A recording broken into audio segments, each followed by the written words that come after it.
Today we are going to discuss on the critical appreciation of T.S. Eliot's The Wasteland. Introduction. The Wasteland is the most important and greatest achievement of T.S. Eliot. T.S. Eliotோட எழுதின போயத்துல மிக முக்கியமான poem வந்து இந்த வேஸ்ட்லேண்ட்ங்கிற poem. It symbolizes the modern civilization which is compared to a wasteland. இந்த போயத்தோட மிக முக்கியமான theme என்ன, இது எதை சிம்பலைஸ் பண்ணுது, எதை சொல்லுது அப்படின்னு சொன்னால், மாடர்ன் சிவிலைசேஷனில் மேன் எப்படி ஒரு வேஸ்டான வாழ்க்கையை வாழ்ந்துக்கிட்டு இருக்கான், இந்த உலகமே எப்படி வேஸ்ட்லேண்டாக மாறி இருக்கு, எதனால மாறி இருக்கு அப்படிங்கிறத சொல்கிறாரு. The poem contains 433 lines and it has 5 parts, namely the burial of the dead, a game of chess, the fire sermon, death by water, and what the thunder said. Theme of the poem. முக்கிய கருத்துக்கள் என்ன சொல்லியிருக்காரு அப்படின்னு சொன்னால், criticism of life, that is an interpretation of its problem. வாழ்க்கையை modern லைஃப்பை criticise பண்ணியிருக்காரு. அதில் நம்ம ஃபேஸ் பண்ணக்கூடிய ப்ராப்ளத்தை எல்லாத்தையும் எதனால ஃபேஸ் பண்ணுறோம் அந்த ப்ராப்ளமில் அப்படிங்கிறத இன்டர்பிரிட்டேஷன் கொடுத்துருக்காரு. இவரோட போயத்துடைய தீமையும் மேத்யூ ஆர்னால்ட்ஸுடைய ஸ்காலர் ஜிப்சிங்கிற போயத்தோட தீமையும் ஒன்றா வச்சு பார்க்கலாம். In both the poems there is a painful consciousness of the sickness, the fever and the fret of contemporary civilisation. இன்னைக்கு மாடர்ன் மேன், இன்னைக்கு மாடர்ன் சிவிலைசேஷன், இன்னைக்குள்ள நாகரீகம் எதை வந்து குறிக்குது அப்படின்னு சொன்னால், நம்ம வாழ்க்கையுடைய சிக்னஸ், ஃபீவர், ஃப்ரெட் எல்லாமே வந்து நம்ம வாழ்க்கையில் சிக்காய் இருக்கும். உடல் நலம் இல்லாமல் இருக்கக்கூடிய ஒரு நிலைமை தான் இந்த வாழ்க்கையே அப்படி தான் இருக்குது அப்படிங்கிறத சொல்கிறாரு. However, the wasteland goes beyond a mere diagnosis of the spiritual distempers of the age, but it is a lament over man's fallen nature, a prophecy and a promise. இதில் மிக முக்கியமானது என்னென்னா, வெறுமன ஐயோ மாடர்ன் லைஃப்பில் மேன் வந்து எல்லா விதத்துலேயும் வந்து கஷ்டத்தை அனுபவிச்சிட்டு இருக்கான், because of his spiritual sterility, எல்லா கஷ்டத்தையும் அனுபவிச்சிட்டு இருக்கான் அப்படின்னு சொல்கிறத மட்டும் விடுத்து, இதில் இன்னொன்று புதுசாக அவர் வந்து இதையும் தாண்டி எதுக்கு போகிறாரு அப்படின்னு சொன்னால், ஃபாலன் நேச்சர், ஏன் வந்து மனிதன் ஸ்பிரிச்சுவலாக வந்து ஃபால் ஆனான். இதற்கு எதுக்கு உதாரணம் கொடுக்குறாங்கன்னா, Adam and Eve, the fall of the first man, அதை ரெஃபரன்ஸ் கொடுக்குறாரு. அண்ட் ப்ராஃபஸி, அதுலேயே வந்து ஒரு நமக்கு ஃப்யூச்சரில் என்ன நடக்கும் மனித உலகத்திற்கு அப்படிங்கிற ஒரு ப்ராஃபஸியை ஏஞ்சல் சொல்லியிருப்பாங்க. அந்த ப்ராஃபஸியை இவர் தன்னை ஏஞ்சலாக நினச்சிக்கிட்டு ஒரு ப்ராஃபஸி சொல்கிறாரு. என்ன ப்ராஃபஸினா, ப்ராமிஸாக இந்த மாடர்ன் உலகம் வந்து கண்டிப்பாக ஸ்பிரிச்சுவல் பாதையை நோக்கி, ஆன்மீகத்தை நோக்கி தனது பாதையை செலுத்தும் அப்படிங்கிறத சொல்லியிருக்காரு. One of the important themes of the poem is a vision of dissolution and spiritual drought. ரொம்ப முக்கியமான தீம் என்னென்ன, டிசல்யூஷன் அண்ட் ஸ்பிரிச்சுவல் ட்ராட்னா வறுமை. இன்றைக்கி வந்து ஸ்பிரிச்சுவாலிட்டியில், அதாவது ஆன்மீகத்தில் வந்து நம்ம ரொம்ப வறுமையாக இருக்கிறோம் அப்படிங்கிறத சொல்லியிருக்காரு. This spiritual drought arises from degeneration, vulgarization and commercialization of sex.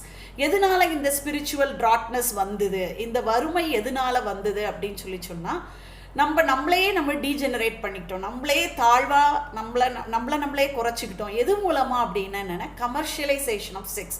Sex அப்படிங்கிறது இன்றைக்கி வந்து இரு ஆத்துமாக்கள் இணையக்கூடிய ஒரு விஷயமா இல்லாமல், சும்மா உடல்கள் இணையக்கூடிய ஒரு விஷயமா, ஒரு மெக்கானிக்கலாக வந்து இன்றைக்கி இருக்குது. அதனால இந்த ஸ்பிரிச்சுவல் லைஃபே வந்து என்ன ஆயிடுச்சு அப்படின்னா, ஒரு வறுமையான நிலைக்கு தள்ளப்பட்டு விட்டது அப்படிங்கிறத சொல்லியிருக்காரு.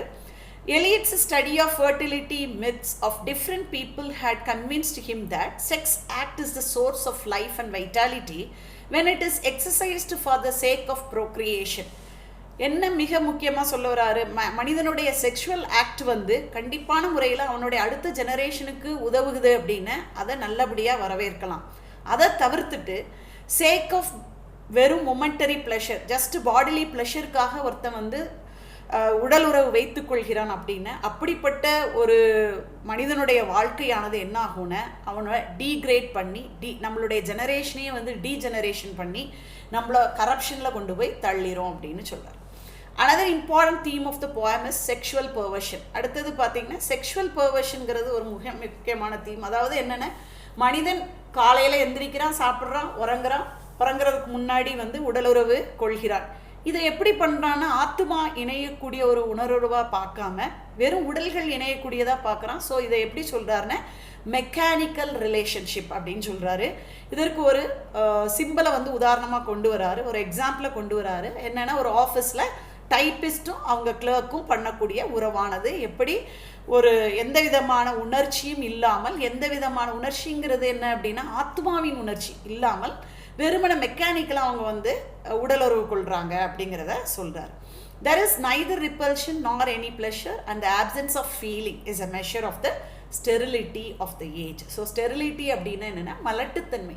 இந்த உலகமானது மலட்டுத்தன்மை உடைய உலகமாக மாறிவிட்டது. என்ன மலட்டுத்தன்மை அப்படின்னு கேட்டோன்னா ஸ்பிரிச்சுவல் ஸ்டெரிலிட்டி, அதாவது ஆன்மீக மலட்டுத்தன்மை அடைந்த ஒரு நிலையை அடைந்து விட்டோம். ஏனென்றால் மனிதனுடைய ஒவ்வொரு உறவுமே வந்து ஆன்மீக சிந்தனையை வளர்க்கக்கூடியதாக இருக்கணும். அதை விட்டுட்டு அவன் மெக்கானிக்கலான உறவுகளை வந்து அவன் உருவாக்கும் பொழுது அவனுடைய வாழ்க்கையானது ஆன்மீகத்தன்மையிலிருந்து மாறி மிகவும் மோசமான ஒரு டீக்ரேடட் அண்ட் கரப்டட் லைஃப்க்கு அவன் வந்து போயிடுறான். ஸோ இதை கிளெனத் ப்ரூக் அப்படிங்கிற ஒன் ஆஃப் த கிரிட்டிக்ஸ் வேஸ்ட்லேண்டை வந்து சொல்லும்போது அதனுடைய மெயின் தீமை வந்து கமெண்ட் பண்ணும்போது என்ன சொல்கிறாரு அப்படின்னு சொன்னால், wasteland is life in death.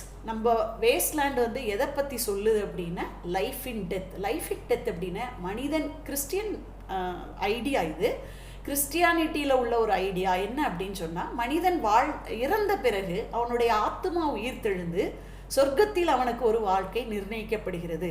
அதுதான் வந்து லைஃப் இன் டெத்து, இறந்த பிறகு வாழக்கூடிய வாழ்க்கை. ஆனால் இன்னைக்கு மாடர்ன் மேன் என்ன பண்ணிட்டு இருக்கோம் அப்படின்னு சொன்னால், டெத் இன் லைஃப், வாழ்க்கையவே இறந்து தான் வாழ்ந்து கொண்டிருக்கிறோம். அதுதான் வந்து இந்த வேஸ்ட்லேண்டுடைய இம்பார்ட்டன்ட் தீம் அப்படின்னு சொல்லி கிளெனத் ப்ரூக்ஸ் அப்படிங்கிற ஒன் ஆஃப் த கிரிட்டிக்ஸ் வந்து இதை சொல்கிறாரு.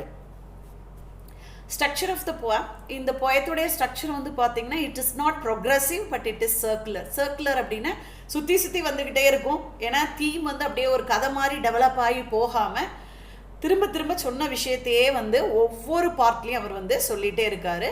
என்ன அப்படின்னு சொன்னால், round about theme till the last ounces of meaning has been extracted. So இதில் என்னென்ன, ஒவ்வொரு சிம்பிள்ல இருந்தும் கடைசியாக ஒரு பொட்டு இருக்கக்கூடிய மீனிங்கை கூட எக்ஸ்ட்ராக்ட் பண்ணி எடுத்து திரும்ப திரும்ப இன்னைக்கு மாடர்ன் மேன் வந்து ஸ்பிரிச்சுவல் ஸ்டெரிலிட்டியான ஒரு வாழ்க்கையை வாழ்ந்து கொண்டிருக்கிறான் அப்படிங்கிறத சொல்கிறாரு. The structure of the poem is also built up of contrast. அடுத்தது வந்து பார்த்தீங்கன்னா கான்ட்ராஸ்ட் ஐடியா, அதாவது என்னென்னா ரெண்டு ஐடியாவை சொல்கிறாரு. எப்படி வந்து பழைய காலத்தில் மனிதன் வந்து ஆன்மீகத்தன்மையோட ஆன்மீக வாழ்க்கையில் வாழ்ந்தான், எப்படி மாடர்ன் மேன் வந்து அந்த ஆன்மீக வழியிலிருந்து ஆன்மீக சிந்தையிலிருந்து விலகி சென்று கொண்டிருக்கிறான் அப்படிங்கிற ரெண்டு விஷயத்தையும் கான்ட்ராஸ்டாக வந்து அவர் வந்து இந்த போயத்தோட ஸ்ட்ரக்சரில் வந்து கொண்டு வந்திருக்காரு. Ironically, dramatic incidents are the series of scenes from the modern life set against the memories of the myth. அதுக்காக என்ன பண்ணியிருக்காருன்னா மாடர்ன் லைஃப் ஸ்டைலையும் மெமரிஸ் ஆஃப் த மித்தில் இருந்து நிறைய கதைகளை வந்து இங்கே ரெண்டையும் வந்து கான்ட்ராஸ்டாக வந்து சைட் பை சைட் ஜக்ஸ்டபோஸ் பண்ணியிருக்காரு அவர் வந்து. But these two are constantly melt. ஆனால் என்ன ஆகும்னா, மாடர்ன் மேன் எப்படி இருக்கான், ஏன்ஷியன்ட் மித்தில் ஒவ்வொரு கிங்ஸ் ஒவ்வொரு குவீன்ஸ் அல்லது இம்பார்ட்டன்ட் பர்சனாலிட்டிஸ் பற்றி அவங்க எப்படி சொல்லியிருக்காங்கன்னு சொல்லும்போது ரெண்டும் ஒன்றாக இணைந்து ஒரே உருவமாக மாறுது. For example, the image of rocky desert is brought out again and again in this poem. அடுத்தது மித்திக்கல் பேக்ரவுண்ட். கண்டிப்பாக வேஸ்ட்லேண்டில் வந்து நீங்கள் பார்த்தீங்கன்னா நிறைய மித்தாலஜி வந்து பேசியிருப்பாங்க. So the use of mythology இந்த போயம் வந்து one of the methods he has adopted in the poem to reiterate the theme.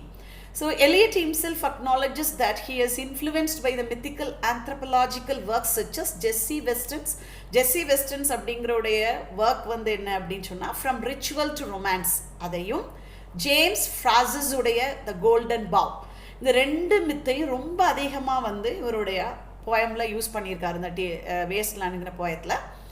இதில் வெஸ்டர்ன்ஸோடைய புக்கில் இருந்து எந்த லெஜெண்டை எடுத்திருக்காருன்னா த லெஜெண்ட் ஆஃப் கிரெயிலையும் ஃபிஷர் கிங் அப்படிங்கிற ரெண்டு ஃபிகரையும் வந்து என்ன பண்ணியிருக்காருன்னா ஜெஸ்ஸி வெஸ்டர்ன்ஸோடைய ரிச்சுவல் டு ரொமான்ஸ்லேருந்து எடுத்திருக்காரு. அடுத்தது கோல்டன் பவுலிருந்து என்னென்ன மித்திக்கல் ஃபிகர்ஸ் எடுத்திருக்காரு அப்படின்னா அட்டிஸ், ஆடோனிஸ் அண்ட் ஆசரஸ் அப்படிங்கிற ஃபிகர்ஸை வந்து எடுத்திருக்காரு. அடுத்தது symbolism in the poem. Symbolism is one of the important features of Wasteland. இதில் என்ன சிம்பிள்ஸ் யூஸ் பண்ணியிருக்காருன்னா கன்வென்ஷனல் சிம்பிள்ஸ், அதாவது கன்வென்ஷனல்னால் அடுத்த ட்ரெடிஷ்னலாக மற்ற என்ன போயட்ஸ்லாம் என்னென்ன சிம்பிள்ஸ் யூஸ் பண்ணியிருக்காரோ அதையும் யூஸ் பண்ணியிருக்காரு. பர்சனல் ஒன், அவருடைய ஓன் சிம்பிள், அவருக்குன்னு சில நிறைய காரலேஷன்ஸ் பண்ணி நிறைய சிம்பிள்ஸ் வந்து யூஸ் பண்ணியிருக்காரு. அதில் மிக முக்கியமான symbol the very first line, April is the cruellest month அப்படிங்கிற ஒரு symbol. April is a holy month for the Christians. கிறிஸ்டியன்ஸ்க்கு வந்து ஏப்ரல்ங்கிறது ஒரு ஹோலி மந்த். அண்ட் இங்கிலாண்டை பொறுத்த வரைக்கும் ஏப்ரல்ங்கிறது என்னென்னா the start of the next life, அதாவது April is the spring season. Spring season அப்படின்னாலே என்னென்னா அடுத்த ஜெனரேஷன் உருவாவதற்கு உண்டான ஒரு காலம், எல்லாம் பூத்து குலுங்கும், எல்லாம் ரீக்ரியேஷன் பண்ணும், அதுக்காக ஒரு காலம் அது வந்து. அதனால் ஏப்ரல் அப்படிங்கிறது வந்து ரீப்ரொடியூஸ் பண்ணதுக்கு உண்டான காலம். கிறிஸ்டியன் மித்தாலஜி படி அது ஒரு அற்புதமான ஒரு மாதம். ஆனால் இதை அப்படியே அவர் மாற்றிட்டாரு. இவருடைய ஓன் பர்சனல் சிம்பிளாக இதை எடுத்துக்கிட்டு என்ன சொல்கிறாருன்னா April is the cruellest month அப்படின்னு சொல்கிறார். ஏன் அப்படி சொல்கிறாரு அப்படின்னா ஏப்ரலில் எல்லாம் ரீப்ரொடியூஸ் பண்ணும்போது மனிதனும் ரீப்ரொடியூஸ் பண்ணுறான் ரொம்ப மெக்கானிக்கலாக. ஸோ அதில் எந்த விதமான ஸ்பிரிச்சுவாலிட்டியும் இல்லை அப்படிங்கிறதுக்காக இந்த சிம்பிளை வந்து யூஸ் பண்ணியிருக்காரு. அடுத்தது he generally draws his symbol from myth and religion. என்னென்ன ரிலிஜியன்ஸ்லாம் இவர் வந்து ரொம்ப ஃபாலோ பண்ணியிருக்காரு அப்படின்னு சொல்லி பார்த்தோம் அப்படின்னா நிறைய சிம்பிள்ஸ் அண்ட் இமேஜஸ் வந்து நிறைய ரிலிஜியன் லைக் அல்லது works like Dante, Jacobean drama, Buddhism, mythology, anthropology and Indian Upanishads, இதில் இருந்தெல்லாம் வந்து நிறைய இமேஜஸ் வந்து அவர் எடுத்திருக்காரு. இப்படி எடுக்கும்போது மிக முக்கியமான இமேஜஸ் என்ன அப்படின்னு சொன்னால் ஸ்ப்ரிங் ஸ்டாண்ட்ஸ் ஃபார் ரீபர்த், வின்டரை டெத்துக்கு கம்பேர் பண்ணுறாரு, ரெயினை ஸ்பிரிச்சுவல் ஃபர்டிலிட்டிக்கு சொல்கிறாரு, ட்ராட்டை ஸ்பிரிச்சுவல் ட்ரைனஸ்க்கு சொல்கிறாரு. Fishing symbolises spiritual rebirth and rejuvenation. So fishing வந்து பார்த்தீங்கன்னா ஸ்பிரிச்சுவல் ரீபர்த்துக்கும் ரெஜுவனேஷனுக்கும் வந்து வழிவகுக்குது அப்படின்னு சொல்கிறார். அடுத்தது water symbolises destruction as well as transformation and purification. Water வந்து அழிக்கவும் செய்யும், பியூரிஃபை பண்ணவும் செய்யும் அப்படின்னு சொல்கிறார். இப்படியே நிறைய சிம்பிள்ஸை வந்து அவர் சொல்லிகிட்டே போகிறாரு. மிக முக்கியமான symbol Philomel and her songs are symbol of spiritual rejuvenation. Philomela அப்படிங்கிற அந்த கேரக்டர் அது மித்தாலஜியிலேருந்து எடுக்கப்பட்ட ஒரு கேரக்டர். அவளுடைய பாட்டு ரெண்டுமே எதை சிம்பிளைஸ் பண்ணுது அப்படின்னு சொன்னால் ஸ்பிரிச்சுவல் ரெஜுவனேஷன்ஸை வந்து சிம்பிளைஸ் பண்ணுது. அதே மாதிரி typist turning on the gramophone அது எதை சிம்பிளைஸ் பண்ணுது அப்படின்னா indifferences of men and women in sexual values. அடுத்தது the speaker of the poem யாருன்னா மிக முக்கியமான speaker of the poem Tiresias himself is a complex symbol. அவர் எதை சிம்பிளைஸ் பண்ணுறாரு அப்படின்னு சொன்னால் human conscience and the spokesman of humanity. அடுத்தது யூஸ் ஆஃப் பொய்டிக் டிவைசஸ் அப்படின்னு சொல்லும்போது மெயினாக பொய்டிக் டிவைஸ் வந்து சிம்பிள் தான் இவர் யூஸ் பண்ணது. இது போக நிறைய words and strange instances and subtle allusions in the poem he has used, and allusions recall memories from all this mythology and the great works. மெயினாக இதனுடைய தீமை ரீஐட்ரேட் பண்ணுறதுக்கு தான் இந்த இமேஜஸ் வந்து யூஸ் ஆகுது. என்ன முக்கியமான தீம் அப்படின்னு சொன்னால் spiritual sterility in modern life and the poet's hope for a rejuvenation of spiritual life. இதான் வந்து மிக முக்கியமான theme. Conclusion, Eliot thus from his sense of rejection of modern man's spiritually sterile life to a hopeful future. So இதில் மிக முக்கியமான இவருடைய idea என்ன அப்படின்னு சொன்னால் மாடர்ன் மேன் ஸ்பிரிச்சுவலி ஸ்டெரைல் லைஃப்லேருந்து கண்டிப்பான முறையில் ஸ்பிரிச்சுவலி ஃபர்டைல் லைஃப்க்கு தன்னை மாற்றிக்கொள்வான் அப்படிங்கிற ஒரு நம்பிக்கை இவருடைய எண்ணத்தில் துளிர்க்கிறது. Which may be begin his spiritual career. எதை வச்சு இவனுடைய ஸ்பிரிச்சுவல் கெரியர் ஆரம்பிக்கும் அப்படின்னு சொன்னால் தத்தா சேரிட்டி, தயத்வம் கம்பேஷன் அண்ட் தம்யதா செல்ஃப் கண்ட்ரோல். இப்படி ஒருத்தன் செல்ஃப் அனிஹிலேஷன் பண்ணும்போது செல்ஃபு கடவுளுடைய தீயில் எரிக்கும் பொழுது, அதாவது மனதை தூய்மைப்படுத்தும் பொழுது எலியட் ஹோப்ஃபுல்லாக சொன்ன மாதிரி கடவுள் நமக்கு ஒரு மென்டல் பீஸ் கொடுப்பாரு. அந்த மென்டல் பீஸ்ஃபுல்னஸில் நமக்கு கேட்கக்கூடிய ஒலி என்னென்ன சாந்தி சாந்தி சாந்தி. இந்த சாந்திங்கிற வார்த்தையானது, இந்த ஒலியானது which will leads a human being to enlightenment. அது நிச்சயமாக நம்மளுடைய ஞானத்திற்கு வழிவகுக்கும் அப்படிங்கிற ஒரு நம்பிக்கையோடு இந்த போயத்தை வந்து அவர் கன்க்ளூட் பண்ணுறாரு. Thank you very much.